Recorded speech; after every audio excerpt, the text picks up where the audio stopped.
जय माता दी दोस्तों यारों, पौराणिक कथाओं के अनुसार भगवान कृष्ण के मित्र सुदामा को एक दरिद्र ब्राह्मण माना जाता है। श्री कृष्ण के परम मित्र होने के बावजूद सुदामा दरिद्र जीवन व्यापन करते रहे।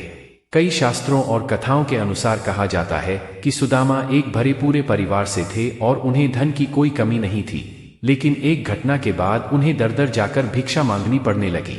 दोस्तों, वीडियो में आगे बढ़ने से पहले अगर हमारे चैनल भक्ति में शक्ति 8824 पर पहली बार आए हैं तो चैनल को सब्सक्राइब और एक शेयर जरूर कर दे। दोस्तों, कथा के अनुसार माना जाता है कि नंद गांव में एक गरीब ब्राह्मणी रहती थी जो भिक्षा मांगकर अपनी जीवन व्यापन करती थी।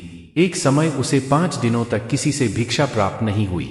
छठे दिन उसे चने के कुछ दाने प्राप्त हुए, लेकिन उसने चने उसी समय ग्रहण नहीं करने का फैसला लिया। ब्राह्मणी ने सोचा कि प्रातःकाल उठकर वासुदेव को भोग लगाने के बाद उन चने के दानों का सेवन करेगी। ब्राह्मणी उस रात भगवान विष्णु का नाम जपते हुए सो गई। उस रात 2 चोर उसकी कोठरी में आए और उन्हें वो चने की पोटली को सोने की सिक्कों की पोटली समझकर चुरा ले गए। चोर छिपने की जगह ढूंढते हुए संदीपन मुनि के आश्रम में आकर छिप गए। इसी आश्रम में भगवान कृष्ण और सुदामा साथ में शिक्षा ग्रहण करते थे। आश्रम में मौजूद गुरुमाता को पता चल गया कि चोर आश्रम में आ गए हैं। गुरुदेव को आता देखकर चोर पोटली छोड़कर भाग गए। वहीं दूसरी तरफ ब्राह्मणी भूख से तड़प रही थी। उसने श्राप दिया कि जो मेरे चनों का सेवन करेगा वो दरिद्र हो जाएगा। आश्रम में गुरुमाता को वो चनों की पोटली मिल जाती है। भगवान कृष्ण और सुदामा जंगल में घास काटने के लिए जाते हैं तो गुरुमाता को चने की पोटली उन्हें दे देती है। सुदामा जैसे ही पोटली हाथ में लेते हैं उन्हें पता चल जाता है कि चने के दाने श्रापित हैं। सुदामा अपने मित्र श्री कृष्ण से बहुत प्यार करते थे, जिस कारण वो चने सुदामा ने खुद ग्रहण कर लिए, जिससे दरिद्रता का श्राप उनके सिर पर आ गया और वो दर दर भटक कर भिक्षा मांगने लगे।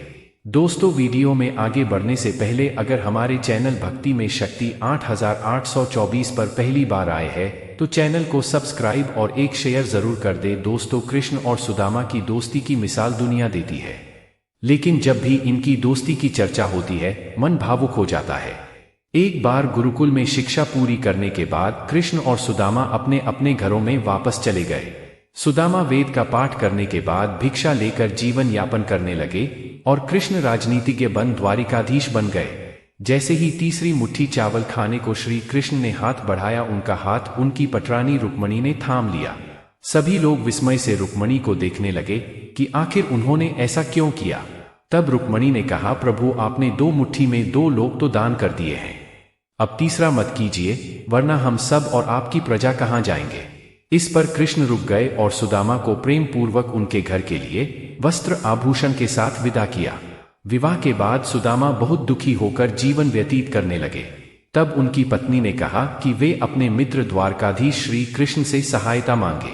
पत्नी के जोर देने पर इच्छा के विपरीत सुदामा श्री कृष्ण से मिलने पहुंचे। जब कृष्ण को अपने मित्र के आगमन का समाचार मिला तो वे नंगे पांव दौड़कर द्वार पर उन्हें लेने आए।